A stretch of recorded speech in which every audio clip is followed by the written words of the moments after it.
তো এই যে আমার ক্যামেরাম্যান চলে এসেছে, চা খাচ্ছে, মর্নিং করতে এসেছে সকাল সকাল। কিরে তোর এখনই কি চা খাওয়া হয়নি? চায়ের তো মনে হয় শেষ হয়ে গেছে। ওরে বাবা, পুরো হাঁড়িটা নিয়ে বসবি নাকি চায়ের?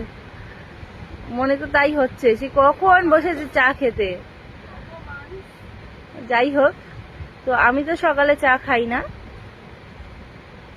আমি সকালে হচ্ছে লেবু জল খাই।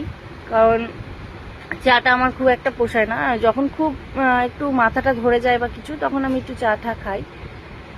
তো এই যে এবার আমি উঠবো, এখনো উঠিনি আজকে। তো এ দেখো আমার লেবু মধুর জল, তো এটা আমি খাই সকাল সকাল ঘুম থেকে উঠে। আমি চাটা খাই না, আগে খেতাম, কিন্তু যেহেতু আমাকে ডাক্তার বলেছে ওজন কমাতে, তার জন্য চেষ্টা করছি এটা খেয়ে কমানোর। যাই হোক, সবাইকে গুড মর্নিং অল ফ্রেন্ডস। তো চলো, ভিডিও আপলোড হতে থাকবে। তোমরা আমাকে যেভাবে সাপোর্ট করছো, পাশে রয়েছো, সেভাবে পাশে থেকেও সাপোর্ট করো। সবসময় বলবো তোমাদের ভালোবাসা আমাদেরকে আরও উৎসাহ করবে ভিডিও দেওয়ার জন্য। তো চলো, টাটা, সবাই ভালো থেকো।